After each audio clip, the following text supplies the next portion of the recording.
Okay. सो references जो होता है उनको इम्पोर्टेंट पार्ट है जब हम कोई भी पेपर लिखते हैं, जैसे मैंने फर्स्ट इसमें भी बताया था, या फिर जब हमने लिटरेचर सर्वे और लिटरेचर रिव्यू देखा था, तो कोई भी पेपर जो ओरिजिनल पेपर, जो ओरिजिनल पेपर है, मान लो कि किसी ने रिव्यू किया है, वो पेपर आप रेफर करो तो वो ओरिजिनल पेपर नहीं है। वो आप इंट्रोडक्शन में या फिर मेथोडोलॉजी में कहीं पे भी रेफर कर सकते हो। बट जब लिटरेचर रिव्यू की बात आती है तो आपको ऐसे ही पेपर रेफर करने जो ओरिजिनल हो। फॉर एग्जाम्पल, जैसे कि आपका अगर टॉपिक है, लास्ट टाइम हमने जो देखा था निमोनिया प्रेडिक्शन, तो निमोनिया प्रेडिक्शन के इसमें जिन्होंने भी एल्गोरिदम डिजाइन किए हैं, वो सारे एल्गोरिदम्स का रिव्यू होना चाहिए। ठीक है, as per the title again, ठीक है, एज पर द टाइटल, तो वो टाइटल को जो जस्टिफाई दे रहे वही पेपर्स आने आने चाहिए उधर। अब जैसे इंट्रोडक्शन में हम जनरल लेते हैं, जैसे क्लाउड कंप्यूटिंग का डेफिनेशन वगैरह, तो वो पेपर वहाँ पे नहीं आते हैं, क्योंकि पेपर से भी वो पढ़ सकते हैं। तो लिटरेचर रिव्यू में फिर कौन सा आता है, जो आपके टाइटल को जस्टिफाई करे। For example, overview of cloud computing में मतलब एस्पेक्ट्स आपने क्या लिया है, डेफिनेशन लिया है, कैरेक्टरिस्टिक्स लिया है, देन आपने प्रोटोकॉल लिया है, आर्किटेक्चर लिया है, एडवांटेजेस डिसएडवांटेज मतलब स्ट्रेंथ्स एंड वीकनेसेस, अगर ये 5-6 पॉइंट्स लिए, तो ये 5-6 पॉइंट्स आपको डिवाइड करना है, और ये 5-6 पॉइंट के बेसिस पे जितना भी लिटरेचर आपको मिलता है, जितना भी पेपर्स आपको मिलता है, वही आपको रेफर करना है, एंड उसी का रिव्यू लिखना है लिटरेचर रिव्यू। बाद में आप रेफर करो, जैसे इंट्रोडक्शन में मैंने तो आपको बताया कि कुछ भी रेफर करो जो वैलिड हो, वो आप इंक्लूड कर सकते हो। But whenever we are writing the references and references for literature review, तो वो वैलिड रेफरेंसेस होने चाहिए। लास्ट टाइम हमने थोड़ा सा जर्नल का देख लिया है, आज हम पेपर के बारे में और थोड़ा सा देखेंगे कि कौन सा पेपर हमें सिलेक्ट करना चाहिए और कौन सा नहीं सिलेक्ट करना चाहिए। देखो, एक बार आपको ये चीजें मालूम हो गई ना, रिव्यू इतना डिफिकल्ट नहीं होता है। रिव्यू के लिए ऑफकोर्स 2 या 3 दिन लगेंगे, जब तक आपको अच्छा नहीं आएगा तो। लेकिन कितना भी हम सीखेंगे, मतलब 10 लेक्चर्स हो गए तो भी आपको ऐसे लगेगा लिटरेचर रिव्यू होता क्या है। ठीक है, ये मतलब इतना अच्छा अच्छा बनते जाता है। मतलब आज अगर आपने कुछ रिव्यू कर लिया है और उसका रिव्यू लिख लिया है, तो 2 महीने के बाद और अच्छा लिख सकते हो, और 2 महीने के बाद और अच्छा लिख सकते हो। तो जितना भी आप पेपर लिखते जाओगे ना, वो और अच्छा अच्छा बनते जाएगा।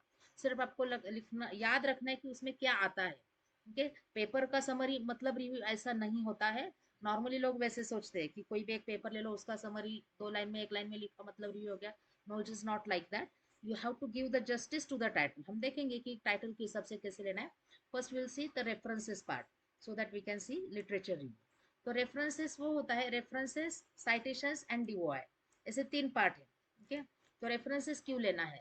फर्स्ट ऑफ ऑल, अगर ये वाला भी स्टेटमेंट है, सपोज ये स्टेटमेंट मेरा खुद का नहीं है, भले मैंने ये मेरे खुद के वर्ड्स में लिखा है, ट्रांसफर किया है, बट ये मैंने कहीं से पढ़ा है, कहीं से रेफर किया है, तो मुझे क्या करना पड़ता है, उनको ऑनर देना पड़ता है। ठीक है, फॉर एग्जाम्पल, अगर मैं किसी का डेफिनेशन, एनआईएसटी एक ऑर्गेनाइजेशन है जो कंप्यूटर के सारे टर्म्स डिफाइन करते हैं, स्टैंडर्ड लैंग्वेज में और साइंटिफिक लैंग्वेज में डिफाइन करते हैं, सारे टर्म्स होते हैं, पैरामीटर्स डिफाइन करते हैं, मैट्रिक्स डिफाइन करते हैं, मतलब वो रेफर करते हैं, बहुत सारे रिसर्च में वो रेफर करते हैं। तो उनको ऑनर देना चाहिए, क्योंकि हम क्या कर रहे हैं, उनका रिसर्च थोड़ा सा यूज कर रहे हैं, जिन्होंने जो ऑलरेडी उन्होंने प्रूव किया है, वो लेके हम आगे उनका काम कंटिन्यू कर रहे हैं। It is in that way, right. So सबसे पहले तो हमें उनको ऑनर देना है, मतलब उनको क्रेडिट देना है। इसलिए जब फ्लैग आप रिमूव करोगे, तो कोई भी लाइन को, सपोज इस लाइन को आपको फ्लैग आता है, तो उसका एक रीजन होता है कि अगर आपने वो रेफर नहीं किया होगा, तो फॉर एक फ्लैग जब हम निकालेंगे तब मैं आपको बताऊंगी कि कैसे उसको साइट करना है। तो उसको बोलते हैं साइट करना, उनको ऑनर देना है, मतलब उनको साइट करना है। तो वो होता है second term, that is citation. Okay, and DOI मतलब एक नंबर है। हाँ, जो नंबर, उस नंबर का फॉर्मेट अलग है of course, but that number is use to identify the paper in unique way. ठीक है, इन यूनिक वे मतलब आपको ये डिवाइड देना चाहिए इफ इट इज एग्जिस्टिंग। ठीक है, अब ये कैसे देना है और कैसे इसको फाइंड आउट करें। तो सबसे पहले तो हमें उसको क्रेडिट देना है, सेकंडली हमें उसका प्लेगरिज्म अवॉइड करना है। फ्लैग आपका रिड्यूस हो जाता है क्योंकि आप उनको ऑनर दे रहे हो, उनका साइटेशन बढ़ता है। जब हम किसी को रेफर करते हैं, फॉर एग्जाम्पल जैसे कोई पेपर मैंने रेफर किया है और वो मैंने नीचे रेफरेंसेस में ऐड किया है, और उसका नंबर 1 है, तो यहाँ पे मुझे उसका 1 लिखना चाहिए, जो हमने इंट्रोडक्शन में वगैरह हम लिखते हैं। सो इट मीन्स कि उनका यहाँ पे साइटेशन बढ़ता है। अगर ये बार बार हमने रेफर किया है, सपोज उसी पेपर का हमने यहाँ पे लिखा है,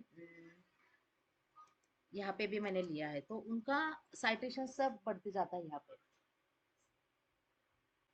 एक मिनिट है, परी आलं का ते पार्सल का फोन कर ना, कसं काय, बर, ठीक आहे।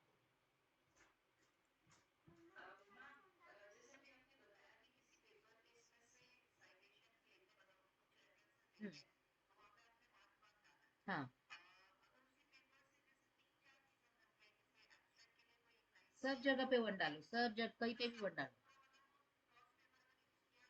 Yes yes, second, right, suppose.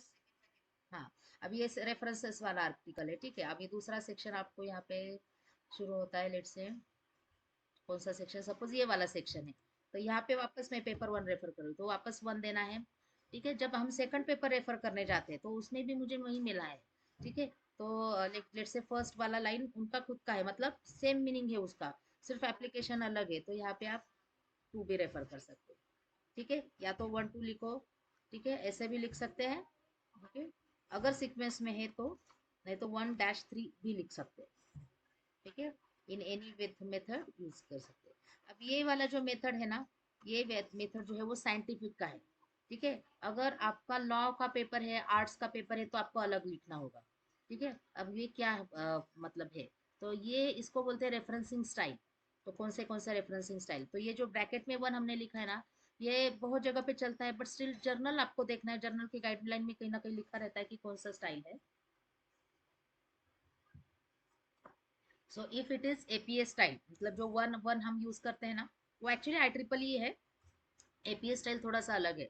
तो engineering, computer science, computer applications, computer related everything, उसके लिए आई ट्रिपल ही यूज करते हैं, ठीक है। तो ये एपीए और आई ट्रिपल ये ज्यादा लगने वाला है हमें, ठीक है। अब जैसे एजुकेशन वाला कोई पेपर है, तो सोशल साइंस वाला पेपर है, तो वहाँ पे एपीए स्टाइल यूज करना पड़ता है। वो एपीए स्टाइल क्या है हम देख लेंगे। तो हमारे लिए ये दोनों ज्यादा लगने वाले हैं, ठीक है, इवन मैनेजमेंट के लिए, ठीक है। बाकी का हमें जनरली नहीं लगने वाला है। बाकी का क्यों नहीं लगने वाले, देखो पहला तो है मॉडर्न लैंग्वेज एसोसिएशन, मतलब ये मराठी, हिंदी, इंग्लिश उसके लिए लगता है, मतलब उसके जो सब्जेक्ट्स है, टीचर्स है, उनके लिए लगता है। देन शिकागो, एक बार मैंने यूज किया था, मेरे इसमें वो आया था, शायद वो गलती से मेरा दूसरा ही जर्नल सिलेक्ट हो गया, फिर मल्टी डिसिप्लिनरी सिलेक्ट हो गया, इसलिए मल्टी डिसिप्लिनरी जर्नल है तो भी उनका एक पैटर्न रहता है, मतलब वो कोई कुछ फॉलो करना चाहिए, इसलिए तब ये आ सकता है। मल्टीडिसिप्लिनरी का मतलब होता है कि सारा ही मिक्स नहीं, ऐसा नहीं है। मेन उनका एक स्ट्रीम रहता है, फॉर एग्जांपल जैसे मैनेजमेंट का जर्नल है, तो management is the main stream, लेकिन management is not the alone field. तो उसमें एआई भी है, मतलब मैनेजमेंट प्लस कंप्यूटर भी है, मैनेजमेंट प्लस सपोज मेडिकल, या मेडिकल से या फिर हॉस्पिटल्स है, मतलब कॉम्बिनेशन होता है, इसलिए मल्टी डिसिप्लिनरी बोलते हैं। सो इन दैट केस पहला तो बेस उनका क्या है, मैनेजमेंट। तो मैनेजमेंट है, मतलब वो एपीएस स्टाइल यूज कर सकते हैं, अमेरिकन साइकोलॉजिकल एसोसिएशन। तो ये और आई ट्रिपल ही ज्यादातर लगता है, लेकिन that depends on the journal. तो आपको जब पेपर हम लिखेंगे तो उसको हमें कन्वर्ट भी करने आना चाहिए। उसके लिए कुछ टूल्स है जो हम बाद में यूज करेंगे, बट पहले हम मैनुअल कर रहे हैं। जैसे मैंने पहले बताया कि पहला पेपर आपको पूरा मैनुअल ही करना चाहिए, उसके बाद हम सेकंड पेपर ऑनवर्ड्स देखेंगे कि यूजिंग एआई टूल्स कैसे हम फास्ट करें, ठीक है। लेकिन पहले मैनुअल करना आना चाहिए, क्योंकि टूल्स बदलते रहते हैं, फर्स्ट थिंग। सेकंड थिंग, कोई टूल अगर वर्क नहीं हो रहा है तो फिर आपको, अगर मतलब हम उस पर डिपेंड नहीं रह सकते, हमें फटाफट से मैनुअली करने भी आना चाहिए। थर्ड थिंग, अगर कुछ टूल्स जो है वो पेड है और हमें पे नहीं करना है, हमें मतलब विदाउट स्पेंडिंग सिंगल रुपी अगर करना है, तो then option is that you have to do manually. उसको टाइम लगेगा बट आपका हो जाएगा, पैसा भी बच जाएगा। और अगर आपको फास्ट करना है तो कोई भी पेड वाला टूल यूज करो, क्योंकि अनपेड टूल में ज्यादा नहीं है, पेड टूल में बहुत ज्यादा है, लेकिन मैनुअल प्लस टूल यूज करके भी आप कर सकते हैं, ऐसा भी ऑप्शन है, ठीक है। सो इसके लिए तो ये जो रेफरेंसिंग स्टाइल है, मतलब अभी यहाँ पे मैंने वन के आई ट्रिपल है, लेकिन कोई जर्नल देख रही हूँ उसमें एपीए स्टाइल लग रहा है, आई ट्रिपल तो नहीं लग रहा है, so I can immediately change to the different style, लेकिन हाँ,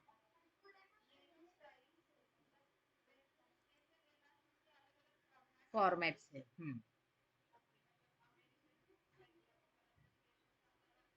हाँ हाँ हाँ हाँ, बताती हूँ ना आपको, सिर्फ उसका फॉर्मेट अलग है, बाकी कुछ नहीं।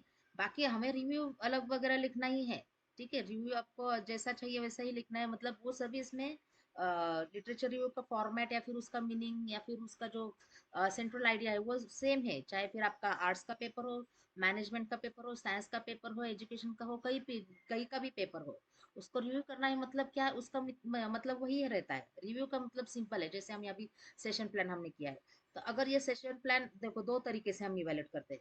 एक होता है कि हमें सिर्फ उसका अच्छा पार्ट देखना है, मतलब ये कितना अच्छा लिखा है इन्होंने, तो ये यूट्यूब का रेफरेंस दिया है, किसी ने जावा टी पॉइंट का दिया है, किसी ने स्लाइड शेयर का दिया है। ये होता है फर्स्ट पार्ट, मतलब कॉइन का एक साइड। और दूसरा होता है क्रिटिकल रिव्यू। तो जब आपको उसके प्रॉब्लम्स ही फाइंड आउट करने हैं तब होता है क्रिटिकल रिव्यू। तो हम बोल सकते हैं कि नहीं ये तो कितना मतलब ऑथेंटिकेटेड नहीं लिया है, अलग अलग वैरायटी लिया है, लेकिन इतना वैरायटी की जरूरत नहीं, मतलब जानबूझ के हमें उसमें से फॉल्ट निकालना है जो हम अभी कर रहे हैं। ऐसा होता है आपका सेकंड। तो एक्चुअली लिटरेचर रिव्यू में भी वही होता है। ओवरव्यू के पेपर में आपको बिल्कुल भी प्रॉब्लम फाइंड आउट करने की जरूरत नहीं है, बिकॉज इट इज जस्ट और it is just to understand the concept. But जब प्रॉब्लम स्टार्ट हो जाएगा सेकंड पेपर ऑनवर्ड्स, हमारा वही है, हमें प्रॉब्लम्स ओरिएंटेड प्रॉब्लम पेपर लिखने हैं। ठीक है, तो तब हमें क्या देखना है, एक तो होता है आपको सिर्फ प्रॉब्लम्स फाइंड आउट करना होता है, क्रिटिकल रिव्यू। एंड दूसरा होता है फिर आपको प्रॉब्लम्स और सॉल्यूशंस, मतलब प्रॉब्लम भी देखना है और उस बंदे ने, उस ऑथर ने कितना अच्छा सॉल्यूशन फाइंड आउट किया है वो भी देखना है, और उसमें क्या प्रॉब्लम्स है ये भी देखना है। ऐसे तीन पार्ट्स होते हैं, मतलब इसलिए मैंने बोला ना कि टाइटल के हिसाब से आपको जाना है।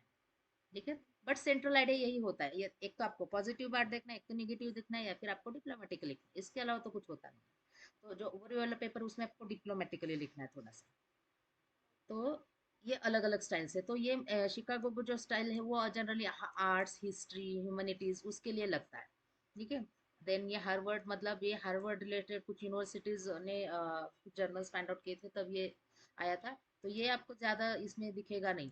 जब हम गूगल स्कॉलर ओपन करेंगे ना तब आपको दिखेगा कुछ पाँच छः ही वहाँ पे लिखा है, बट स्टिल कुछ जर्नल्स के लिए ऐसा है, और वो क्या स्टाइल है वहाँ पे बताते भी, उसके हिसाब से हमें चेंज करना पड़ता है। ये अमेरिकन मेडिकल एसोसिएशन में मतलब सिर्फ मेडिकल के लिए, जैसे पबमेड करके मैंने आपको बताया एक डेटाबेस है, तो उसके लिए ये वाला आपको स्टाइल यूज करना पड़ता है।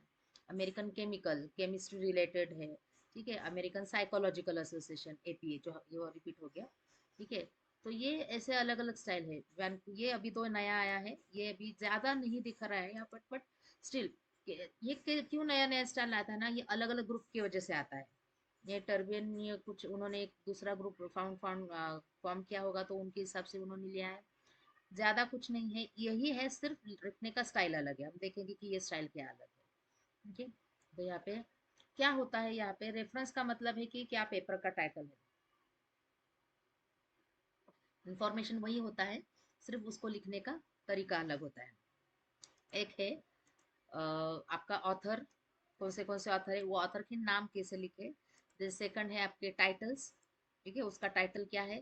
थर्ड है उसका पब्लिकेशन डेट। ठीक है, उसका मतलब कब पब्लिश हो गया है, तो कुछ लोग मंथ और डेट लिखते हैं, कुछ लोग सिर्फ ईयर लिखते हैं। ठीक है, उसके हिसाब से होता है। देन पब्लिशर है, कौन सा पब्लिशर है वो, उसके लिए जर्नल नेम होता है। देन कौन सा वॉल्यूम है, कौन सा इशू है। वॉल्यूम मतलब उसके एडिशंस के जैसा है, मतलब अगर मंथली उसका निकलता है तो मंथली वो वॉल्यूम नंबर देते हैं। लेकिन अगर ज़्यादा पेपर्स आ गए तो उसके इशू भी ज़्यादा होते हैं। ठीक है, तो वो होता है volume number, then issue number. और it is like a magazine, मतलब जैसा हमारा एक बुक है। ठीक है, तो बुक में आपका आर्टिकल कहाँ पे है, पेज नंबर 3 और 4 पे है, तो पेज नंबर्स होते हैं। तो यही बेसिक इन्फॉर्मेशन है। तो ये स्टाइल मतलब क्या है कि एपीए में क्या इन्फॉर्मेशन चाहिए, एमएलए में क्या इन्फॉर्मेशन है, और कौन सा कहाँ पे चाहिए। जैसे हम लिखते हैं ना कि अगर मैं विजया के लिखती हूँ, ये मेरा स्टाइल है, या फिर कुछ साउथ इंडियन लोग कैसे लिखते हैं, विजया के लिखते हैं, हम कैसे लिखते हैं, पूरा लिखते हैं विजया, देन मिडल नेम भी लिखते हैं, सर नेम भी लिखते हैं। और कुछ लोग तो मिडल नेम भी नहीं लिखते, सर नेम भी नहीं लिखते, सिर्फ नाम लिखते। मतलब वही है, सिर्फ उसको लिखने का स्टाइल अलग है, और तो बाकी कुछ नहीं है। ठीक है, तो ये कौन सा और क्या स्टाइल है। अगर आप एपीए स्टाइल देखोगे तो यहाँ पे हम कैसे लिखते हैं, स्मिथ जे ए, मतलब सिर्फ नाम लिखना है, मैंने लास्ट टाइम आपको बताया था। ठीक है, अब आपके पेपर में आपने कैसे लिखा है उसके हिसाब से। ठीक है, अब हम फिलहाल जो फॉलो कर रहे हैं IEEE, वो देखते हैं क्या है। ठीक है, तो ये जे के स्मिथ है यहाँ पे देखो जे स्मिथ। ठीक है, यहाँ पे गलती से आया ऑथर। ठीक है, मतलब जे के author, that means J Smith. ठीक है, तो अगर आपने पेपर में नाम लिखा है आपका विजया कुंभार, तो क्या आना चाहिए, क्या आएगा इधर, क्या आएगा। यस, हाँ उसका सिर्फ अल्फा है, हाँ, राइट। तो हाँ, लिख के डॉट, मतलब उसका एक आएगा, और दो ऑथर है तो उसका वही इन द सेम वे। ठीक है, तो कुछ इसमें एपीए स्टाइल है, तो आपको वो नाम देख के समझना चाहिए कि ये एपीए स्टाइल फॉलो किया है या IEEE स्टाइल फॉलो किया है। ठीक है, अगर विजया के आता है, बाकी का देखने की भी जरूरत है, क्योंकि हमें ये दो लगने वाले हैं ना, इसलिए। ठीक है, के विजया है तो आप समझ लो ये आई ट्रिपल ई है, और विजया के है तो ये एपीए स्टाइल है। समझ में आ रहा है? ओके, बाकी का तो है यही इन्फॉर्मेशन, आगे पीछे होने वाला है। आपको एग्जाम्पल भी दिखाती है यहाँ पे, ये देखो, गूगल स्कॉलर पे जाते हैं हम, कोई भी एक पेपर देखते हैं।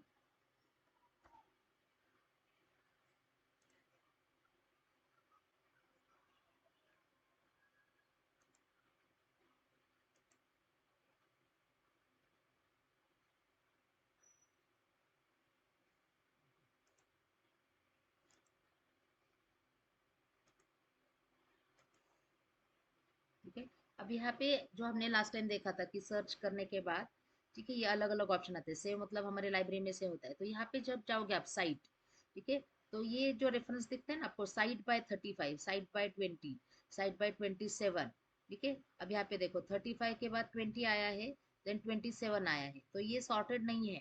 ठीक है, ये सॉर्ट करने के लिए हम क्या कर सकते हैं, दूसरा टूल यूज कर सकते हैं, या फिर इधर ही मैन्युअली देख के आप कर सकते हो। तो कभी कभी साइटेशन के हिसाब से आपको लेना चाहिए, सो दैट आपका पेपर साइट होने का ज्यादा चांसेस है। देखो यहाँ पे है साइटेड बाय 123, मतलब ये पेपर हमें पहले रेफर करना चाहिए। ठीक है, बाकी का तो ऑफकोर्स लेना ही है, बट साइटेशन के हिसाब से अगर जाओगे तो ये यहाँ पे सॉर्ट नहीं किया है। I will tell you another tool where you can sort this. So वो एक क्राइटेरिया होता है आपका सॉर्ट करने के लिए या फिर सिलेक्शन करने के लिए, कि हमने वही पेपर साइट किया है जो 100 से ज़्यादा साइट हो गए हैं, 50 से ज़्यादा साइट हो गए, 10 से ज़्यादा साइट हो गए, एटलीस्ट वन सॉर्ट हो गया। ऐसा कुछ मतलब कंपलसरी नहीं है, but this is also one criteria. ठीक है, नॉर्मली हम क्या करते हैं, रिलेटेड पेपर ही लेते हैं, बट ऐसा नहीं है कंपलसरी कि उसी के हिसाब से करना है। बट नॉर्मली कुछ लोग ऐसे करते हैं, आई ट्रिपल ई के इसमें वगैरह आपको करना चाहिए, क्योंकि उसका मतलब क्या होता है कि आपने, फॉर एग्जाम्पल अब जैसे ये पेपर है 123, साइड बाय 123, 123 लोगों ने ऑलरेडी इसको यूज किया है। ठीक है, तो ये यूज किया है सेम पेपर। ठीक है, ये देखो कि इतने सारे लोगों ने वो यूज किया है। ठीक है, मतलब वो पेपर का क्वालिटी डेफिनेटली अच्छा होगा। ये पेपर साइट बाय 621 है। तो ऐसे कर करके हम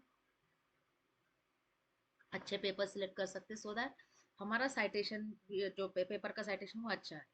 ठीक है, अब यहाँ पे हम जाएंगे ना, तो साइट करके अगर हम करेंगे तो यहाँ पे आपको दिखेगा। ठीक है, अब ये वाला पेपर दिखाते हैं आपको, इसका पीडीएफ नहीं है, यहाँ पे पीडीएफ है। ठीक है, अब ये क्या है, देखो ये जो नाम है उसका, ठीक है, माई थ्री एंड ये नाम है, तो हम इसको गूगल स्कॉलर में देखते हैं। ठीक है, साइट में जाना है। अब ये देखिए यहाँ पे एपीए स्टाइल है। ठीक है, और यहाँ पे हमारा, यहाँ पे आई ट्रिपल स्टाइल नहीं दिया है। रेफरेंसेस में आप एपीए स्टाइल जनरली यूज कर सकते हो, और जब हम पेपर लिखते हैं साइटेशन के टाइम पे, ठीक है, तब हम आई ट्रिपल यूज कर सकते हैं। अगर आपको कंपलसरी आई ट्रिपल बोला है तो आपको आई ट्रिपल ही लिखना है, अदरवाइज एपीए एपीए स्टाइल। ठीक है, तो मतलब ऊपर अगर आपने आई ट्रिपल स्टाइल 1 2 3 4 लिखा है और नीचे एपीए स्टाइल का रेफरेंसेस दिया है तो भी चलता है, and you can convert also. तो यही कॉपी करो, चैट जीपीटी में भी डाल सकते हो कि convert it into I triple style, तो भी होता है। ठीक है, या फिर टूल्स भी है उसके, मेंडेले टूल है, जोटेरो टूल है, तो ये टूल से भी कर सकते हो, और भी बहुत सारे एआई बेस्ड टूल्स है। But to understand what the style is, ठीक है, तो ये आपको देखना है कितना अलग अलग तरीके से लिखा है। यहाँ पे सब एक ही आता है। आपको एक और साइट दिखाती हूँ, सिमेंटिक वाला है।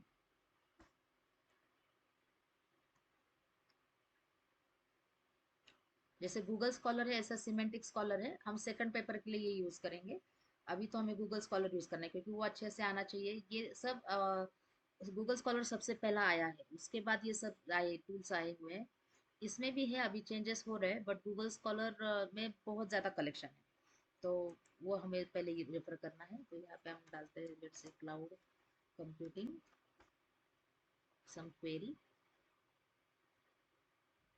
ठीक है, कुछ रिजल्ट आया है यहाँ पे। ठीक है, अब यहाँ पे देखो आप, सॉर्ट बाय, यहाँ पे साइटेशन काउंट है।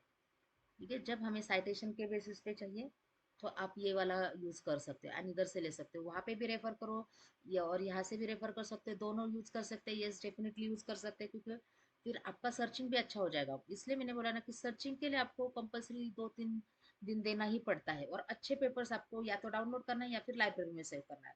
तो वो पेपर रिलेटेड होना चाहिए। मतलब एक पेपर लिया इमीडिएटली उसका एलआर लिख दिया, ऐसे नहीं होता है।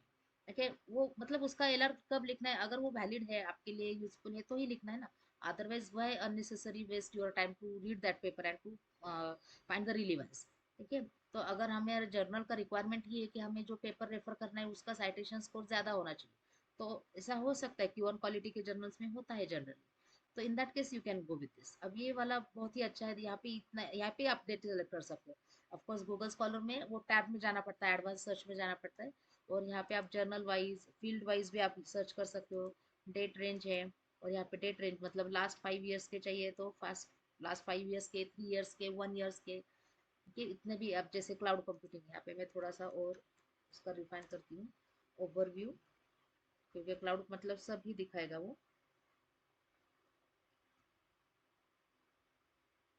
ठीक है, ओवरव्यू प्लस क्लाउड कंप्यूटिंग उसने मैच करना है। तो देखते हैं क्या रिजल्ट आता है। ठीक है, 1 लाख 35, 1 लाख नहीं, 13 लाख आ गया। ठीक है, तो अब मैं उसको रिस्ट्रिक्ट करती हूँ इंजीनियरिंग और कंप्यूटर साइंस के इसमें, क्योंकि क्लाउड कंप्यूटिंग मतलब एनवायरमेंटल भी हो सकता है शायद, इसे सोच के हम उसको थोड़ा सा रिस्ट्रिक्ट करते हैं, देखते हैं कुछ कॉर्पोरेट। यस, अभी थोड़ा सा चेंज हो गया, मतलब बाकी के लोग भी उसको रेफर कर रहे हैं। ठीक है, तो ईवीएस में वो वगैरह हो सकता है। Then second important is last 10 years के पहले ले लो, 1993 का लेने की जरूरत ही नहीं है। ओके, अगर आपका पेपर इवोल्यूशन वाला है, सिर्फ इवोल्यूशन मतलब 1993 से या फिर 1961 से कैसे आया है, तो फिर आप ले सकते हो हर एक साल के 5-6 पेपर्स। फिर आपको इन डेप्थ में जाने की जरूरत नहीं, because you are taking evolution. फिर आपका और भी क्राइटेरिया चेंज होता है। So in that case you have to select. तो थोड़ा सा आपको यहाँ पे देखना होता है कि डेट हम चेंज करें, या हम उसका फील्ड ऑफ स्टडी चेंज करें, या उसका क्राइटेरिया चेंज करें। और वो हो जाता है, इसलिए तो टाइटल पहले अच्छा सेट करो कि, और टाइटल सेट करते करते ही हमें फिक्स करना है, हमें करना क्या है, हमें फाइंड आउट करना क्या है। नहीं तो लोग क्या करते हैं, टाइटल बाद में सेट करते हैं। ऑफ कोर्स फाइनल टाइटल बाद में ही सेट होता है, बट उसका जो बेसिक स्ट्रक्चर वो पहले ही आपको डिफाइन करना पड़ता है। उसके बाद तुरंत हम एब्स्ट्रैक्ट इसलिए लिखते हैं क्योंकि वो कंसेप्ट थोड़ा थोड़ा क्लियर होता है कि क्या करने वाले हैं। और वही हमें यहाँ पे लगने वाला है। यहाँ पे देखो, हम लेटेस्ट 5 ईयर्स के पेपर लेने वाले हैं पहले, तो लेटेस्ट 10 ईयर्स के पहले देखते हैं कि क्या है। तो ये लेटेस्ट 10 ईयर्स का 2 लाख हो गया, देखो 5 लाख का अभी वापस रिड्यूस होके 2 लाख हो गया। नहीं, मुझे इतना भी ज्यादा ही होता है, तो और मैं थोड़ा सा कम करती हूँ। ठीक है, 1,40,000 हो गया। अब जिसका पीडीएफ एग्जिस्ट है वही देखती हूँ, क्योंकि जो एग्जिस्ट नहीं है, ओपन एक्सेस वाले पेपर्स, दैट मीन्स 89,000 हो गया। अब ऑथर वाइज जनरली हम सिलेक्ट नहीं करते, बट ये देखो, ये इससे आपको क्या पता चलेगा, ये क्राइटेरिया की, इससे सिलेक्ट नहीं करना है आपको, but you will get to know that who are the top authors in your field. तो ये अगर आप बंदा देखोगे ना, राजकुमार भैया, ये एक नंबर 1 पर्सन है। मतलब मैंने भी उनको खुद मेल किया था जब मेरे पीएचडी का काम आगे नहीं जा रहा था तब। तो ये व्यूजैंग का भी पेपर मैंने रेफर किया था, बहुत ही अच्छा। मतलब वो भी एक ऑथर है, तो उनके ओवरव्यू के ही 50 पेपर से देखो। और राजकुमार भैया के भी है 100 पेपर है मिनिमम। उनके तो मैं आपको दिखाऊंगी साइटेशंस वगैरह कितना है। Is the number 1 person in cloud computing. तो कभी भी आपका डोमेन अगर है, मतलब रिसर्च के लिए, ऐसा नहीं कि आज मैंने क्लाउड कंप्यूटिंग लिया, कल क्वांटम कंप्यूटिंग लिया, परसों एआई लिया, ऐसा ले सकते हो। ऐसा नहीं है कि नहीं ले सकते, but then why to do that. एक बार आपने क्लाउड सेलेक्ट किया है ना, तो क्योंकि स्टडी करना पड़ता है इतना अलग अलग डायमेंशन में, तो पहले क्लाउड कंप्यूटिंग ले लो, उसके ही अलग अलग पेपर्स करो, सो दैट आपको थोड़ा सा एक्सपर्टाइज आएगा। And once you will be expert in that, then you switch to the different domain. मतलब कुछ लोग लिखते हैं एआई भी है, एमएल भी है, और ब्लॉकचेन भी है, क्लाउड भी है। जैसे मैंने क्लाउड कंप्यूटिंग किया था, लेकिन अभी मैं थोड़ा सा एआई के इसमें देखती हूँ। तो थोड़ा सा क्लाउड क्वांटम कंप्यूटिंग में भी देखती हूँ, लेकिन पहले मैंने क्लाउड देखा है।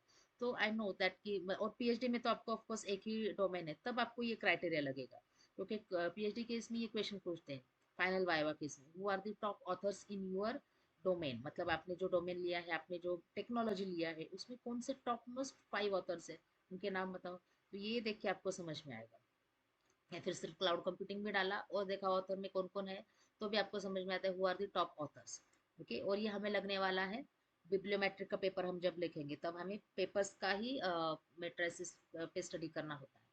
देन जर्नल्स अगर आपको सिलेक्ट करना है कि IEEE वाला ही चाहिए कंपलसरी, या और कोई स्पेसिफाई करना है, यहाँ पे आप सिलेक्ट करते जाओ कि कौन सा स्पेसिफाई करना है। फॉर एग्जांपल जैसे आपके international journal of molecular science नहीं चाहिए, IEEE वाला चाहिए तो पहले आप IEEE पे क्लिक करो, देन जर्नल ऑफ फिजिक्स वगैरह थोड़ा सा जनरल दिख रहा है, सोशल साइंस थोड़ा सा जनरल दिख रहा है, मत लो। अदर कॉन्फ्रेंसेस यहाँ पे सिलेक्ट करो, क्योंकि अदर में क्या आता है मालूम नहीं, कैंसर्स वाला है नहीं चाहिए, तो ऐसा करके भी आप उसको फिल्टर कर सकते हो। एंड देन यहाँ पे सॉर्ट बाय रेफरेंस, तो यहाँ पे मतलब पहला कौन सा आना चाहिए, तो जनरली ये जो होता है ना, हम यहाँ पे रिसेंसी वाला सिलेक्ट करते हैं बहुत सारे लोग, और ये देखते हैं क्योंकि जो रिसेंट वाला पेपर है, फॉर एग्जांपल 23 का है, क्योंकि cloud overview of cloud computing लिखा है, तो रिसेंट वाले पेपर्स आपने लिया है ये समझ में आता है, और ऐसे ही आप ऐड करते जाते हो फिर आपके रेफरेंसेस में। तो this is one of the good criteria as per my knowledge. और नहीं तो फिर आप साइटेशन के बेसिस पे ले सकते हो। मोस्ट इन्फ्लुएंशियल पेपर्स जब आपको कंसेप्ट लर्न करना है, okay, so initially concept learn करने के लिए आप या मोस्ट इम्पोर्टेंट पेपर्स के लिए लेके जाओ, और बाद में फिर जो मोस्ट मतलब जो रिसेंट पेपर है वो लेके आपके रेफरेंसेस में टॉप मोस्ट में वो ऐड करना है। वो याद रखो आप कि 23 या फिर 24 में अगर पब्लिश हुआ होगा ओवरव्यू का, 24 के पहले पेपर्स आने दो, फिर 23, फिर 22, इस हिसाब से आपको जाना चाहिए। ठीक है, लेकिन इवोल्यूशन वाला है तो उल्टा होता है। तो 1993 से लेके अगर आप मतलब क्योंकि इवोल्यूशन मतलब आपको स्टार्ट टू एंड दिखाना होता है, एंड टू स्टार्ट नहीं दिखाते हैं। ठीक है, तब आपको लेकिन उल्टा चाहिए, उल्टा मतलब आपको जो फर्स्ट क्लाउड कंप्यूटिंग का कंसेप्ट किसने दिया था, थियोरेटिकल कंसेप्ट, देन उसका इम्प्लीमेंटेशन कब हुआ था, जैसे अभी क्वांटम के लिए लोग करते हैं इवोल्यूशन का पेपर देते हैं। ठीक है, अभी उसका एवोल्यूशन ज़्यादा नहीं है, बट स्टिल कि कब ये जनरेट हो गया, मतलब इसका पहला कंसेप्ट आया ही कब है, फिर पहला इम्प्लीमेंटेशन कब है, अभी क्या स्टेटस है, आगे क्या स्टेटस होगा, लाइकवाइज इवोल्यूशन क्यों होते हैं। तब आपको लेकिन अगर 1961 है तो 61 से शुरू करना होगा, but for other papers you can start with the recent one, so that is also one of the criteria, so in this way you can do that. So ये एक होता है आपका सिमेंटिक स्कॉलर, बट ये just to show कि मैंने दिखाया आपको, अब यहाँ पे साइट करके दिखाते हैं। देखो यहाँ पे भी ऐसे ही दिखाया है साइटेशन के लिए। अब ये बिबटेक्स और एमएलए हमें नहीं लगने वाला है, एमएलए लैंग्वेजेस के लिए वगैरह यूज होता है। ये बिबटेक शिकागो आर्ट्स वगैरह उनको लिए लगता है, और ये साइंस और मैनेजमेंट दोनों के लिए ये लगता है, क्योंकि मैनेजमेंट भी एक मतलब साइंस के इसमें ही इंक्लूड करते हैं जब साइटेशन के और रेफरेंसेस की बात आती है, इसलिए उस केस में भी एपीए का स्टाइल फॉलो करते हैं। इसमें IEEE का किया तो भी चलता है, अगर जर्नल ने स्पेसिफाई नहीं किया है तो चलता है, but that depends on journal. इसलिए जब आप लिखोगे तो अब IEEE लिखो, क्योंकि सिंपल है, वन वन ही लिखना होता है, और क्यों, और बहुत जगह पे वो चलता भी है, इसलिए वो लिखना है। बाद में आप उसको एपीआई में चेंज कर सकते हो। सो यहाँ पे भी आपको दिखेगा कि कैसे किया है, इसलिए यहाँ पे भी देखो 4 ही स्टाइल दिया है, लेकिन अगर इसके अलावा कुछ है तो आप चैट जीपीटी या फिर एआई टूल का हेल्प लेके वो कन्वर्ट कर सकते हो। तो इसलिए मैंने आपको याद बोला कि एपीए और IEEE, don't forget this too. Okay, अब देखते हैं हमारे फाइल में वापस। तो ये है स्टाइल, ठीक है। अब यहाँ पे बाकी का थोड़ा सा आप ओवरव्यू कर लो, वह लगने वाला तो है नहीं, बट आपके अगर एंट्रेंस वगैरह कहीं पूछा तो लगेगा। सो एमएलए के इसमें क्या है, पूरा आपको नाम लिखना है, ठीक है, देन सेकंड ऑथर का नाम है, देन उसका टाइटल है, देन पेंगुइन बुक्स मतलब कौन से बुक से कौन से जर्नल से लिया है। Same is the case for article, यही होता है, सिर्फ यहाँ पे जर्नल का है। ठीक है, देखो स्मिथ है, जेन है, ठीक है, यहाँ पे सर नेम यूज किया है, यहाँ पे नेम यूज किया है, ठीक है। देन यहाँ पे उसका टाइटल है, जर्नल का नाम है, वॉल्यूम नंबर है, वॉल्यूम, देन उसका नंबर, मतलब वॉल्यूम में भी इशू नंबर होते हैं, ये नंबर मतलब इशू नंबर है, कब पब्लिश हो गया है, और पीपी मतलब पेजेस, पेजेस 45 टू 67 उसका शॉर्टकट है ये। तो ऐसा ही हमारे इसमें भी है, देखो यहाँ पे भी है, ये उसका स्टाइल है कि जे स्मिथ, ये हमने देखा। देन इम्पैक्ट उसका टाइटल है, देन IEEE के इसमें वो सब पब्लिश हो गया है, सपोज वॉल्यूम नंबर 12 है, इशू नंबर 3 है, पेजेस है उसके 567 समथिंग, देन जुलाई 23 है, अगर जुलाई अवेलेबल नहीं तो 23 भी चलता है, एंड यहाँ पे आता है आपका DOI। ये अभी आजकल कंपलसरी किया है कि DOI भी वहाँ पे आना चाहिए। अभी हमने गूगल स्कॉलर से कॉपी किया है तो कुछ प्रॉब्लम नहीं, लेकिन सारे पेपर्स गूगल स्कॉलर पे नहीं है, इसलिए ये थोड़ा सा समझना जरूरी है। सारे पेपर्स का मतलब क्या है कि सपोज कोई लेटेस्ट पेपर है, आप ही का पेपर है, लेकिन अभी तक वो गूगल स्कॉलर में आया नहीं है, ऑनलाइन तो आ गया है, बट दैट डजंट मीन कि डायरेक्टली वो आपके गूगल स्कॉलर में आएगा। देखो गूगल स्कॉलर एक अलग ग्रुप ऑफ लोग है, वो चलाते हैं। आपका जर्नल जो है वो कुछ गूगल का नहीं होता है, गूगल एक कंपनी है, और जर्नल कैसे कोई ऑर्गेनाइजेशन का वगैरह होता है, यूनिवर्सिटीज का होता है, कंपनीज का भी हो सकता है, ठीक है, बट कंपनीज इसमें जनरली नहीं है, एकेडमिक्स वाले लोग ज्यादा है, यूनिवर्सिटीज वगैरह ज्यादा है, ठीक है, रिसर्चर्स, स्पेशल रिसर्चर्स वगैरह उसमें है, तो इनका अलग ग्रुप होता है। तो जब हम पेपर पब्लिश करते हैं तो इट इज़ फॉर एग्जांपल, अगर हम लेट से बालाजी में अगर आप पीएचडी कंप्लीट करते हो, दैट डजंट मीन कि डायरेक्टली आपके दूसरी यूनिवर्सिटी में रिफ्लेक्ट होगा, शोध गंगा पे आपका थीसिस नहीं आता है, क्योंकि फिर उसके बाद वो यूजीसी में सबमिट होगा, फिर वो कभी ऑनलाइन आएगा। In the same way Google Scholar में भी उसका एंट्री नहीं आता है। तो इन दैट केस आप ही का पेपर रेफर करना है, उसका डीओआई तो जनरेट होता है जब जैसे ही पेपर आपका ऑनलाइन आता है ना, इमीडिएटली उसका डीओआई जनरेट होता है। डीओआई मतलब उसका एक यूनिक आइडेंटिफायर है, डिजिटल ऑब्जेक्ट कुछ है उसका लॉन्ग फॉर्म। तो वो मतलब उसका क्या है, एक यूनिक आईडी जैसा, जैसे हमारा रोल नंबर एम्प्लॉय आईडी है ऐसा, तो उसका एक फॉर्मेट है। अभी वो फॉर्मेट हमें डिजिटल में देखने की जरूरत नहीं है, डिजिट एंड अल्फाबेट्स का कुछ कॉम्बिनेशन होता है।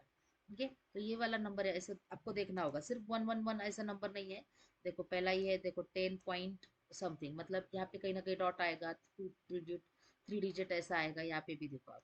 ठीक है, देन सेकंड इसमें आपका कुछ अल्फाबेट्स है, उसके डॉट है कहीं ना कहीं बीच में, जैसे हमारा आईपी एड्रेस का फॉर्मेट, तो इसका भी एक फॉर्मेट है। ठीक है, तो आपको कैसे वैलिडिटी चेक करना होगा, वो डीओआई ले लो और डायरेक्टली कॉपी करके गूगल में चेक पेस्ट करो। ठीक है, अब ये तो रैंडम नंबर है, बट कोई भी डॉक्यूमेंट का अगर डीओआई है तो उसको कॉपी और पेस्ट करो, उसी से आपको पता चलेगा वेदर दैट इज वैलिड और नॉट, और जैसे पेस्ट करोगे तो वो पेपर का प्रिंट कॉपी ओपन होता है। इसलिए डीओआई देते हैं, डीओआई बोलते दे दो। जैसे हमारा भी पेपर पब्लिश हो गया तो कॉलेज में भी हमें देना पड़ता है उसका डीओआई। क्यों देना पड़ता है, क्योंकि उसका लिंक है, मतलब यूआरएल नहीं देते आजकल, वो डीओआई देते हैं। डीओआई डाल दिया तो आपका हो जाता है, जैसे साय हब हमने देखा था, वहाँ पे आप डीओआई से भी सर्च कर सकते थे। ठीक है, करते हो अभी भी, वो सिर्फ पेपर्स लिमिटेड है। ठीक है, so that is the DOI, it is like a URL. ठीक है, बट उसको नंबर दिया है, तो दैट इज यूआरएल। तो इतना आपको याद रहना चाहिए, इसलिए कोई भी आपका ही पेपर है, आपको सेल्फ साइट करना है, तो फिर आपको मालूम होना चाहिए कि IEEE का स्टाइल क्या है और एपीआई का स्टाइल क्या है। तो एपीआई के स्टाइल में भी क्या है, सिर्फ नाम का स्टाइल थोड़ा सा अलग है यहाँ पे। ठीक है, देन हमने वहाँ पे नीचे ईयर लिखा था, यहाँ पे ब्रैकेट में ईयर है। देन अगेन जर्नल, पेपर का टाइटल है जर्नल, जर्नल का नाम है, वॉल्यूम नंबर है, इशू नंबर है, पेजेस है, यहाँ पे पीपी नहीं लिखा है, वॉल्यूम नंबर ऐसे लिखा नहीं है। ठीक है, बट डायरेक्टली ये उसका क्या बोलते हैं, पेजेस नंबर है, एंड ये देखो अब DOI, HTTPS मतलब it is nothing but a URL। ठीक है, वहाँ पे HTTPS नहीं लिखा है, डायरेक्टली नंबर से लिखा है, DOI कॉलन करके, दोनों इसमें से सर्च होना चाहिए, दैट्स इट। ये साइट का मतलब है, अगर ये एज इट इज हमने जो पूरा साइटेशन का है वो डाल दिया, तो हमें वो पेपर सर्च होना चाहिए। फॉर एग्जाम्पल अगर ये वैलिड पेपर है, तो ये पूरा कॉपी कंट्रोल C किया और अपने गूगल स्कॉलर पे डाला, तो वो वहाँ पे ओपन हो जाएगा, if it is valid. Okay, और क्योंकि यहाँ पे अलग अलग हमने दिया है ना, कि ये कोई भी इससे सर्च होना चाहिए। The meaning is very simple, the idea is very simple, कि क्यों ये दिया है, क्योंकि वो सर्चेबल होना चाहिए, दैट्स इट। तो ये साइटेशन से, अब हाँ साइटेशंस के लिए अभी कैसे करना है, रेफरेंसेस तो हमें ऐसे देना है, एपीए और IEEE स्टाइल से। ठीक है, अब इसको हमें रेफर करना है टेक्स्ट में कहीं ना कहीं, जो मैंने आपको दिखाया था, तो उसको बोलते हैं इन टेक्स्ट साइटेशंस। ठीक है, इन टेक्स्ट साइटेशन, तो हमें अगेन इन टेक्स्ट साइटेशंस ही लगने वाला है। तो जो आर्ट्स वाले वगैरह होते हैं उनको फुट नोट और एंड नोट देना पड़ता है, हमें ज़रूरत नहीं है, आर्ट्स ह्यूमैनिटीज़ के लिए ये लगने वाला है। ठीक है, बिब्लियोग्राफिक रेफरेंसेस हम भी नहीं लेते हैं, क्योंकि हमारे इधर इतना स्ट्रिक्ट होता है साइंस में, क्योंकि हम नया थियोरी जनरेट करते हैं कभी कभी। सो एक भी लाइन आप ऐसा वेग नहीं लिख सकते, जो आर्ट्स में थोड़ा सा चलता है, क्योंकि आर्ट्स का पेपर है, और थोड़ा सा मतलब उसको बोलते हैं ना कि आर्ट्स और साइंस अलग है। साइंस में और आर्ट्स में फ़र्क ये है कि साइंस में everything you have to prove, everything. इसलिए यहाँ पे बिब्लियोग्राफी हम लिख ही नहीं सकते। बिब्लियोग्राफी का मतलब क्या होता है, बिब्लियोग्राफी में अगर आपने 1 2 3 4 5 लिखा है, तो उसमें से 3 और 5 ही रेफर किया है, 1 2 और 3 4 और कहीं रेफर नहीं किया है तो भी चलता है, मतलब वो इनडायरेक्टली कहीं ना कहीं आया हुआ है ऐसे एज्यूम करते हैं। But in references it is not allowed, references में अगर 1 2 3 4 5 लिखा है तो वो वन कहीं ना कहीं आना चाहिए, एटलीस्ट एक बार, वन टाइम एटलीस्ट कहीं ना कहीं आना ही चाहिए, नहीं तो उधर क्वेरी आता है। मेरे इसमें हुआ था, चैप्टर में मेरे हुआ था, मैंने लिखे तो रेफरेंसेस थे लेकिन वो रेफर नहीं किए थे, तो उधर क्वेरी आया कि ये आपको रखना है कि नहीं रखना है, अगर रखना है तो उसके रिलेटेड कुछ ना कुछ वहाँ पे रेफरेंस होना चाहिए। तो कुछ इसके मैंने रेफरेंसेस ऐड किए, 1 2 3 साइट किए मतलब, और कुछ मैंने डिलीट किए, क्योंकि मेरे बहुत सारे इसके लिए आया था। So that you have to keep in mind कि आप बिब्लियोग्राफी दे रहे हो या रेफरेंसेस दे रहे हो। ठीक है, सो रेफरेंस लिस्ट, इसलिए उसको कंबाइन करके बिब्लियोग्राफिक रेफरेंसेस बोला है। सो रेफरेंस लिस्ट और बिब्लियोग्राफी, तो ये आपको यहाँ पे आना चाहिए। अब यहाँ पे उसका एक सीक्वेंस भी है, मैं बताती हूँ कि किस ऑर्डर से आपको देना है। ठीक है, ये देखो digital object identifier, unique identification है, उसका भी एक formatted UIs are formatted using string of numbers and letters. ठीक है, एंड एक स्लैश होगा वहाँ पे कहीं ना कहीं। फिर आगे यहाँ पे 2 डिजिट है, यहाँ पे 4 डिजिट है। ये फिक्स नहीं है लेकिन ऐसे 2 ही डिजिट होगा जी, ऐसे नहीं है। ये कुछ नंबर, क्योंकि ये एक नंबर यूनिट जनरेट करता है, so there is no limitation on this number actually as of now. So ये यहाँ पे है आपका डीओएस के एग्जांपल्स मैंने दिए हैं कि अलग अलग इसमें कैसे दिए, जर्नल आर्टिकल को कैसे देते। हमें इतना डेप्थ में नहीं जाना है, बट देखो यहाँ पे फॉर्मेट है, ये अलग अलग है। ठीक है, बुक चैप्टर भी डीओ है, कॉन्फ्रेंस पेपर भी डीओ है। ठीक है, तो सबका हमें डीओआई देना आना चाहिए। That is the simple meaning. अब हम थोड़ा सा देखते हैं गूगल स्कॉलर का। ठीक है, तो जाते हैं हम गूगल स्कॉलर की तरफ। ओके, यहाँ पे हमने देख लिया क्लाउड कंप्यूटिंग ओवरव्यू। तो अब मैं क्या करती हूँ, इसको सेव करती हूँ लाइब्रेरी में। क्योंकि आपको एक दिन क्या करना है ना, ये क्राइटेरिया जैसे मैंने लास्ट टाइम आपको बताया था, कुछ लोग नहीं थे तो मैं थोड़ा सा वापस रिपीट करती हूँ। यहाँ पे मैंने ओवरव्यू ऑफ क्लाउड कंप्यूटिंग डाल दिया है। थोड़ा सा क्वेरी रिफाइन करती हूँ मैं, ओवरव्यू के जगह पे ओवरव्यू एंड क्लाउड कंप्यूटिंग इसको डबल कोट्स करती हूँ, सो दैट हमारा जो क्वेरी और थोड़ा सा अच्छा हो जाएगा। इट मीन्स ओवरव्यू में मैच करना है और क्लाउड कंप्यूटिंग पूरा मैच करना है। नहीं तो पहले क्यों इतने आए थे, क्योंकि क्लाउड मैच किया कहीं, मतलब क्लाउड ओवरव्यू कंप्यूटिंग, कंप्यूटिंग और ओवरव्यू क्लाउड, ऐसे कुछ भी मैच करता है। सो वो नहीं चाहिए हमें with all words. Then we need in the title, देखो यहाँ पे इसलिए ज़्यादा आए थे क्योंकि ये पूरे डॉक्यूमेंट में चेक किया था। इसलिए गूगल स्कॉलर अगर पहले से अच्छे से आ गया ना, तो बाकी का कोई भी टूल आप इजीली हैंडल कर सकते हो। इसमें बहुत सारी चीज़ें हैं समझने के लिए। तो रिटर्न आर्टिकल्स ऑथर्ड बाय, जैसे मैंने आपको बताया, वहाँ पे ऑथर सिलेक्ट कर सकते थे, इधर आपको टाइप करना पड़ता है।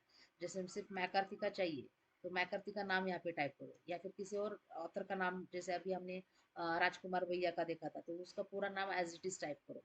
Then published in I triple E, suppose मुझे चाहिए आई ट्रिपल ई के पेपर में आना, आपको आई ट्रिपल ई के ज़्यादा रेफरेंसेस देने पड़ते हैं। कोई भी इसमें, मतलब सपोज Q1 क्वालिटी का जर्नल है तो उनकी इसमें, उनकी जर्नल के अगर आप रेफर करोगे ना, तो उसको ज़्यादा चांसेस है आपका पेपर सिलेक्ट होने का, क्योंकि आप उनको साइट कर रहे हो। आप उनको साइट कर रहे हो मतलब आपके पेपर आपके पेपर का तो साइटेशन तो बढ़ेगा, उनका जो ऑथर है उनका साइटेशन बढ़ेगा, प्लस उनका इम्पैक्ट फैक्टर बढ़ेगा, क्योंकि इम्पैक्ट फैक्टर का मतलब वही होता है कि इस आर्टिकल को कितनी बार रेफर किया गया है। ठीक है, एंड उसका कैलकुलेशन है, लेकिन जितने बार रेफर करेंगे उतना ही तो उसका इम्पैक्ट फैक्टर बढ़ेगा। सो यहाँ पे आप स्पेसिफाई कर सकते हो कि पब्लिश किसमें हुआ है, पब्लिशर का नाम देना है, Springer, Nature, I triple E. Database का नहीं, गूगल स्कॉलर में पब्लिश नहीं होता है। Try to understand, Google Scholar is not the publisher. ठीक है, Scopus is not the publisher. Scopus क्या है, डेटाबेस है। डेटाबेस मतलब उसमें कलेक्शन ऑफ पेपर्स है। सिमेंटिक स्कॉलर क्या है, कलेक्शन ऑफ पेपर्स है। वेब ऑफ साइंस भी कलेक्शन ऑफ पेपर्स है, कलेक्शन ऑफ जर्नल्स भी है उसमें of course, but they are not the publisher. Publisher एक अलग होता है जो कमर्शियल आता है, मतलब वहाँ पे concept. So publisher is the another group of people. ठीक है, जैसे हम बोलते हैं ना कि हमारी कॉलेज है तो हमारी कॉलेज के अलग अलग डिपार्टमेंट है। एग्जाम डिपार्टमेंट, उनका काम अलग है। सब एक ही इसमें है, लेकिन लोग अलग अलग है। तो यहाँ पे भी कम्युनिटीज अलग अलग है, पर्सन्स अलग अलग है, लोग अलग अलग टाइप के इन्वॉल्व है। जो स्कोपस है उनका काम अलग है, और जो उनके पब्लिशर्स है उनका काम अलग है। जर्नल के जो पब्लिशर्स होते हैं उनका काम अलग है, पब्लिशर्स के जर्नल के इसमें रिव्यूअर होते हैं उनका काम अलग होता है। तो इसे अलग अलग है। ये तो है आपका स्कोपस, सॉरी गूगल स्कॉलर का डेटाबेस, मतलब इसमें कुछ पेपर्स है। ठीक है, और वो लोकेट करता है, जिसका जो जो भी सर्वर है वहाँ पे लोकेट करता है। तो ये आपको समझना चाहिए, बहुत अच्छा टूल है to understand how the query should be fired, how the paper should be search.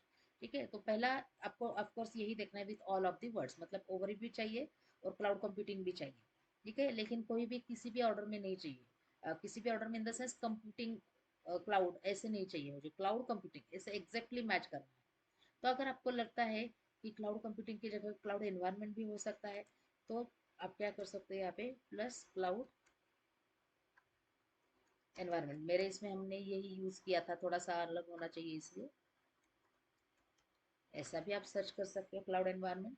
And anywhere किया तो बहुत सारे डॉक्यूमेंट मिलेंगे, क्योंकि वो कहीं पे भी चेक करता है। इन द टाइटल किया तो आपको वो टाइटल के मैचिंग मिलेंगे, क्योंकि ओवरव्यू ऑफ क्लाउड कंप्यूटिंग यही नाम तो नहीं दे सकते ना, क्योंकि उसमें तो फ्लैग आता है। तो कुछ लोगों ने क्या दिया होगा, और वेब क्लाउड कंप्यूटिंग दिया होगा, कुछ लोगों ने लेट से आपका कॉम्प्रहेंसिव एनालिसिस लिखा होगा या फिर हिस्ट्री लिखा होगा, ऐसे अलग अलग इससे आना चाहिए। तो पहले तो देखते हैं कि ओवरव्यू के बेसिस पे कुछ आता है क्या। ठीक है, तो यहाँ पे हम देखते हैं क्या रिजल्ट आता है। ठीक है, देखो उसने एग्जैक्टली मैच किया ओवरव्यू ऑफ क्लाउड कंप्यूटिंग, इसलिए ये ऐसा आ गया, ओवरव्यू भी है क्लाउड कंप्यूटिंग भी है, सब उसने मैच किया। ठीक है, अब उसको क्या करते हैं, थोड़ा सा चेंज करते हैं। ठीक है, यहाँ पे हमने सिर्फ आई ट्रिपल ई लिखा था, मुझे सारे पेपर चाहिए फिलहाल, क्योंकि आई ट्रिपल ई में ओवरव्यू के ज़्यादा होते नहीं। अभी देखो 10 रिजल्ट आ गया, लेकिन ये भी बहुत कम भी आना चाहिए, नहीं आना चाहिए, और बहुत ज़्यादा भी नहीं आना चाहिए। ये बात हमेशा याद रखो, मतलब आपका क्वेरी गड़बड़ है कहीं ना कहीं। ठीक है, अब ये टेक्नोलॉजी बहुत ही सेटल्ड है, तो इसको तो 100 पेपर्स मिनिमम मिल जाएंगे आपको, आप फिर उसमें सेग्रीगेट करते हो, तो 10 आ रहे हैं मतलब कुछ प्रॉब्लम है। तो देखो ओवरव्यू ऑफ क्लाउड कंप्यूटिंग है। ओके, और यहाँ पे क्लाउड एनवायरनमेंट डाले विथ एटलीस्ट वन फ्रेज है, यहाँ पे एक्सक्लूड कर सकते, लास्ट टाइम मैंने जो बताया था। अब यहाँ पे क्या कर सकते हो, ओवरव्यू की जगह पे आप लिख सकते हो, ओवरव्यू को आपको करना है डबल कोट्स। ठीक है, और यहाँ पे हम थोड़ा सा उसको क्वेरी देते हैं, ऐड, सिर्फ जस्ट समझने के लिए, ऐड मतलब क्या है, मुझे ओवरव्यू भी चाहिए और क्लाउड कंप्यूटिंग भी चाहिए। हम्म, और क्लाउड का एनवायरनमेंट भी मैच किया उसने, तो ये क्लाउड एनवायरनमेंट में कर लेती हूँ, कंट्रोल एक्स।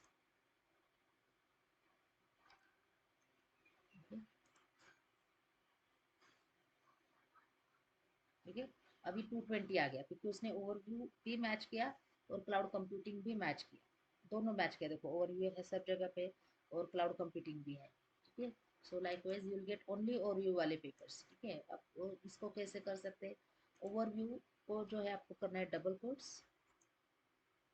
अब कुछ लोगों ने ओवरव्यू की जगह पे एनालिसिस लिखा है फॉर एग्जाम्पल, आपको सिनोनिम्स फाइंड आउट करनी होती है इन दैट केस, तो आपको डबल कोट्स के बाद लिखना होता है और, एंड लिख सकते हो आप एनालिसिस। अगर पेपर का काउंट कम है, तो अभी काउंट कम नहीं है, 220 मिल गया, और आपको इनफैक्ट तो उसका थोड़ा कम करना है, तो यहाँ पे देखते हैं कि क्या है। ठीक है, देखो पेपर का काउंट बढ़ गया, क्योंकि अभी उसने एनालिसिस वाले भी ढूंढ लिए, ओवरव्यू भी है, देखो इधर एनालिसिस भी है। ठीक है, सो likewise you can select the papers. ठीक है, अब मैं इसको क्या करती हूँ, सेव करती जाती हूँ, थोड़ा सा क्राइटेरिया वापस चेंज करती हूँ मैं, एनालिसिस नहीं चाहिए मुझे, ओवरव्यू और एनालिसिस उसने एटलीस्ट वन इसमें डाल दिया था। ठीक है, 220 आ गया, तो अभी 220 ले लो, क्योंकि 220 लगने वाला ही नहीं है, सिमिलर पेपर आया। कभी कभी क्या होता है ना, प्रोसीडिंग और इसमें सेम रहता है, तो वो हम वहाँ पे एक्सक्लूड कर सकते हैं। तो फिलहाल हम इसको सेव करते हैं, क्योंकि ये आपका क्वेरी है, और क्वेरी सेव करना बहुत ही इंपॉर्टेंट है। और यहाँ पे एक्चुअली क्वेरी भी नहीं सेव कर रहे हैं हम, यहाँ पे इसको पेपर सेव कर रहे हैं, लेकिन स्कोपस में आपका क्वेरी भी सेव कर सकते हैं। एक बार आपने एक क्वेरी सेट किया, आप सपोज ये ब्राउजर क्लोज किया, you will not get the query, but that option is there in the Scopus, इसलिए ना अभी कुछ लोग स्कोपस को ही रेफर करके उसका करते हैं, but that will use in the next papers. ठीक है, तो अभी मैं दिखाती हूँ आपको, ऐसे 5 पेपर आपको आज करना है। ठीक है, आज पेपर आपको सेव करना ही है, लेकिन वैलिड वाले। ओके, कोई भी नहीं करना है, ज़्यादा नहीं, सिर्फ 5 ही पेपर आपको सेव करना है, but that should be valid. ठीक है, अगर वो वैलिड नहीं तो वहाँ पे रिमूव करो। अभी मैं क्या करती हूँ, यहाँ पे डायरेक्टली सिलेक्ट करती जाती हूँ 10 पेपर्स, क्योंकि उसमें से 5 फिल्टर वो करने हैं हमें, इसलिए। ठीक है, 10 के 10 अगर अच्छे हैं, वैलिड है, तो चलेगा। दैट डिपेंड्स ऑन यू कि आपको कैसे मिला है। आपको एक झटके में अच्छा 5 पेपर मिल गया तो अच्छी बात है, नहीं तो आप सिलेक्ट करते जाओ। ठीक है, तो ऐसे आपको पहले 10 पेपर सिलेक्ट करो and then go in the library.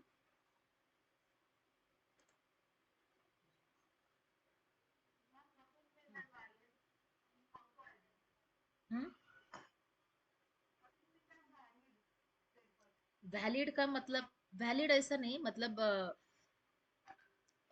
Actually the criteria, मतलब लास्ट टाइम जो हमने बताया था ना, कि अब यहाँ पे मैंने आपको क्या दिखाया था, इधर फिलहाल 220 पेपर्स है, तो ये सिलेक्ट करते कैसे आ गई मैं, वो सब क्राइटेरिया मैंने फिल किया, तो अब ये नंबर मुझे मैच हो रहा है। ये फर्स्ट क्राइटेरिया है।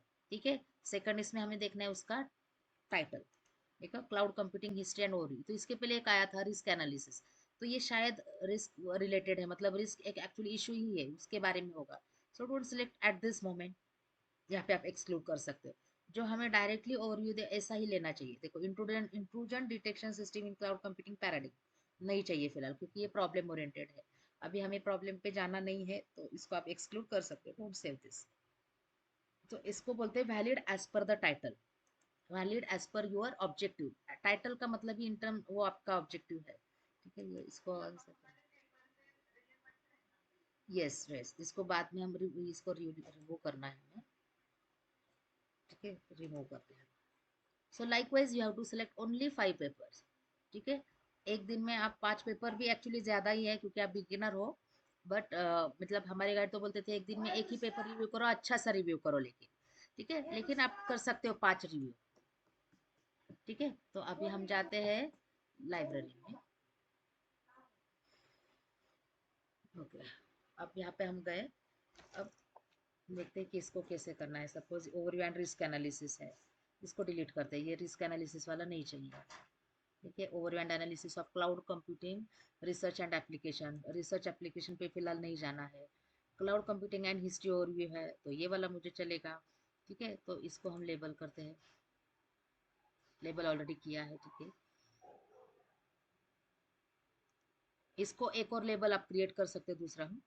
बट अभी हम देखते पहले ये कौन से पेपर लेना है। देखो, इसका पीडीएफ एग्जिस्ट है, तो ये बहुत अच्छा पेपर। इसका पीडीएफ नहीं है, तो फिर हम हमें पूरा डेप्थ में नहीं जा सकते। हम सिर्फ एब्स्ट्रैक्ट बेसिस पे करना है, तो आप कर सकते हो तो करो, otherwise you can simply remove them. तो पीडीएफ उसका होना चाहिए मेरे ख्याल से। ठीक है, जो पीडीएफ नहीं है क्लोज एक्सेस वाले अभी फिलहाल आप मत, क्योंकि पूरा पेपर आपको रीड करने आना चाहिए। ठीक है, तो ये वाला पेपर हम लेते हैं, दिस वन। ठीक है, अब यहाँ पे आपको जाना है पीडीएफ, और उसका अभी आपको डाउनलोड करना है। नेक्स्ट टाइम हम देखेंगे विदाउट डाउनलोडिंग कैसे करना है। एंड ये डाउनलोड करना है पहले, तो हम वो डाउनलोड फोल्डर में आपका जाएगा। ठीक है, अब डाउनलोड फोल्डर में ओपन करती हूँ। ऐसे आपको 5 पेपर 10 पेपर जो वैलिड है टाइटल के हिसाब से, वो 10 पेपर डाउनलोड करने हैं, या फिर 5 पेपर। आज के लिए 5 ही ले लो। ठीक है, डाउनलोड्स में मैं जाती हूँ। ये वाला पेपर मिल गया। और आपको क्या करना है, उसको एक फोल्डर में सेव करना है। तो लेट से एक डेस्कटॉप पे फोल्डर क्रिएट करते हो, जब जहाँ पे भी आपका रिसर्च का डेटा है। ठीक है, ये टाइटल जहाँ पे आप कर रहे हो, एक फोल्डर बनाना है आपको। डी कॉलन पे आप एक फोल्डर बनाओ रिसर्च वर्क करके, या फिर पीएचडी है तो पीएचडी वर्क करके। उसमें आप क्या करो, आपके टाइटल का, आपका जो फर्स्ट टाइटल है उसमें ये सेव करते जाना है। फॉर एग्जाम्पल जैसे मैं यहाँ पे लिखती हूँ रिसर्च वर्क। ठीक है, my research work, so that every time whenever you require any data for your research, you can find it easily। और ये हमेशा लगता है, आप एकेडमिक्स में अगर आप रहने वाले हो तो आप आपको ये हमेशा लगने वाला है। रिसर्च वर्क लिखो, माय रिसर्च वर्क लिखो, विजया रिसर्च वर्क, मेरे इसमें मैंने लिखा है विजयास रिसर्च वर्क, क्योंकि मैं दूसरे लोगों के काम लेती हूँ इसलिए। तो ये समझने के लिए मैंने मेरा नाम लिखा है वहाँ पे। माय पीएचडी वर्क ऐसा भी लिख सकते हो, तो यहाँ पे मैंने लिखा है। अब इसमें आपको क्या करना है, overview of CC cloud computing, जो भी आपका टाइटल शॉर्ट में आपको लिखा तो भी चलेगा। ठीक है, और यहाँ पे मैं पेस्ट करती हूँ। तो फिलहाल आपको यहाँ पे एक करना है फोल्डर पेपर्स। ठीक है, और इसमें डालना है। कभी कभी इसका नाम कुछ भी आता है। ठीक है, तो आपको उसका चेंज करना है नाम।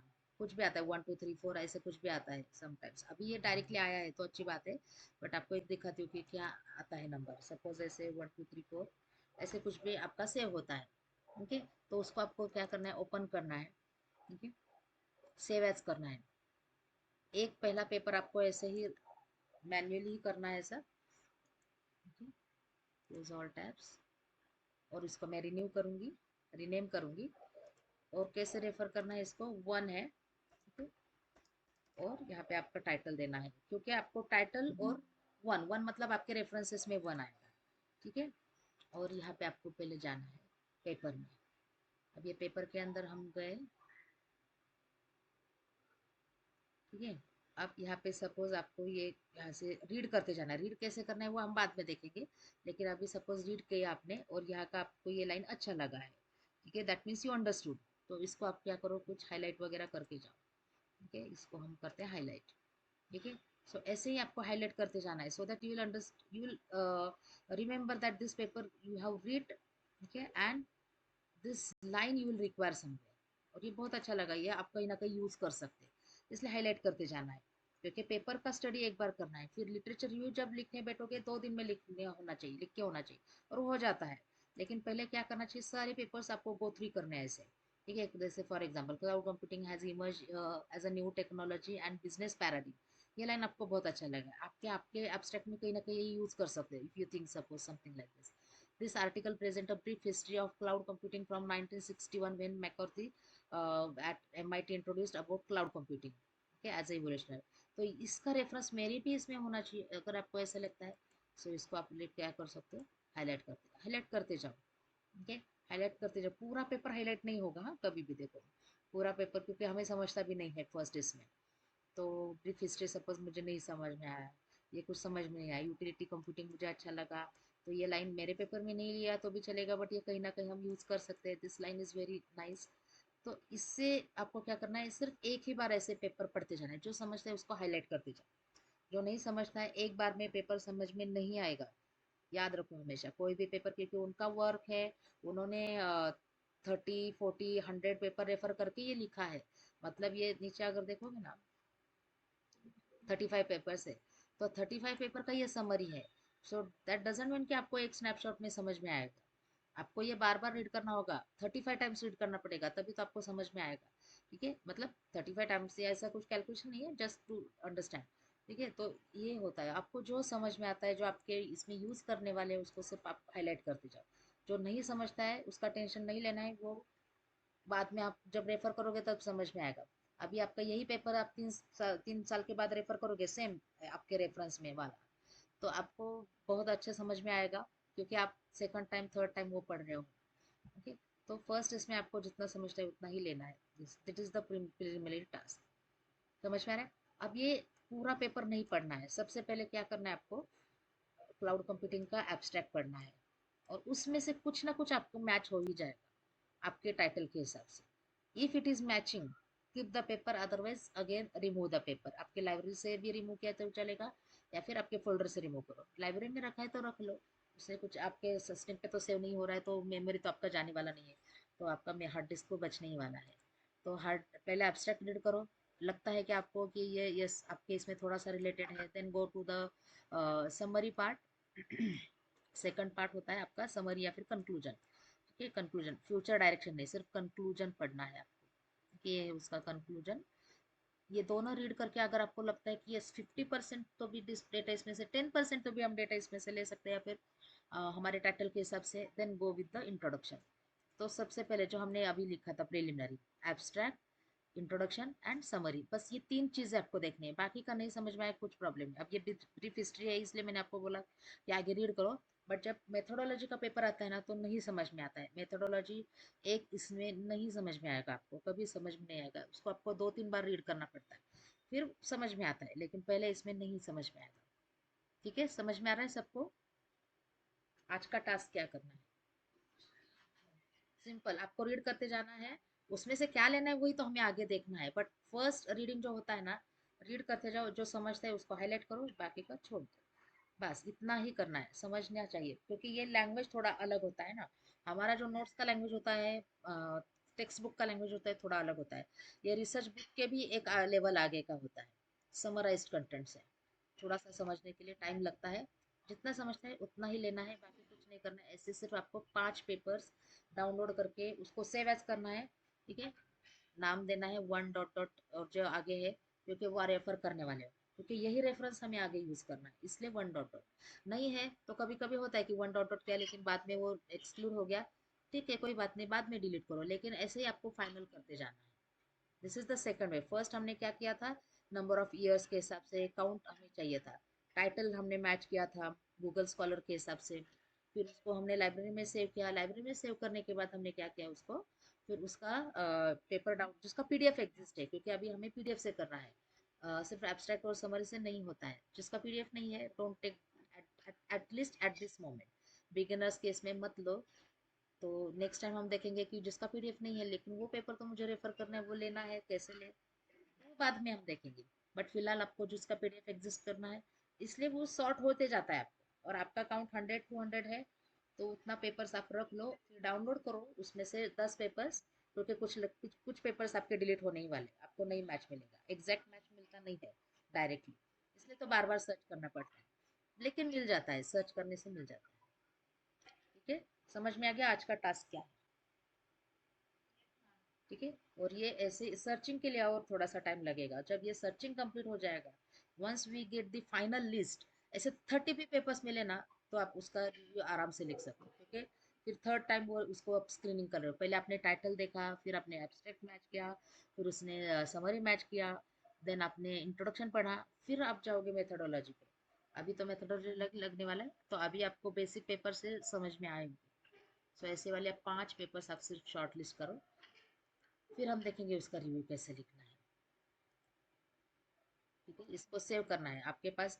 पीडीएफ का कौन सा रीडर है तो वो देख लो, जो एक्रोबैट का नया वाला होगा ना, उसमें आप ये चेंजेस सेव कर सकते हो, तो सब इसमें होता नहीं है, तो आप जरा देख लेना कि आपका कौन सा अ, जो वर्जन है, उसके हिसाब से आप वहाँ पे डाउनलोड करो।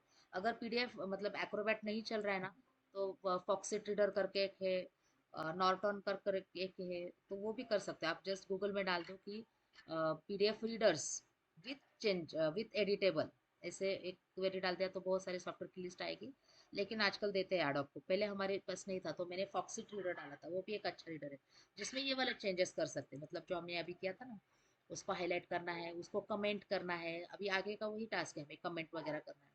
तो अभी जैसे यहाँ पे ये हाईलाइट किया मैंने, तो ऐसे कमेंट भी करते हैं यहाँ पे, ओपन कमेंट पैनल। ठीक है, तो ऐसे है आगे ऑप्शन है वो बाद में हम देखेंगे वो क्या है, तो अभी सिर्फ आपको हाईलाइट करना है। ठीक है, एडोब रीडर है, पीडीएफ फॉक्सिट रीडर है, ये इतना ही आपको करना है आज के इसमें, टिल थर्सडे। ठीक है, 2 दिन के अंदर ही आपको करना है। 5 पेपर करो, 10 पेपर करो, ज़्यादा के तो अच्छी बात है, लेकिन इतना टाइम नहीं मिलता है, और सर्चिंग के लिए टाइम लगता है, और आपको सिर्फ कोई भी रैंडमली पेपर नहीं लेना है, आपको मैच करके लेना है, इसलिए थोड़ा टाइम लगेगा initially, but you can do this. करेंगे इतना?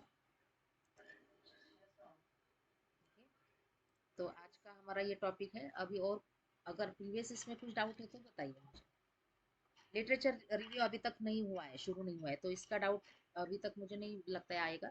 हाँ, सर्चिंग में अगर कुछ डाउट होगा कि पेपर कैसे सर्च करना है, तो उसके लिए एक तो जो प्रीवियस वाला वीडियो वो एक बार वापस देख लो, आज का वीडियो वापस देख लो थोड़ा सा, फिर भी नहीं समझ में आ गया तो फिर नेक्स्ट इसमें मैं तो बताऊंगी आपको कि कैसे सर्च करना है।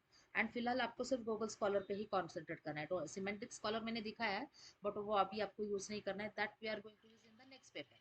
तो 6 तो हमें यूज़ करने ही है ना, सो अलग अलग ही यूज़ करेंगे हम। Right now we are going to focus only on Google scholar.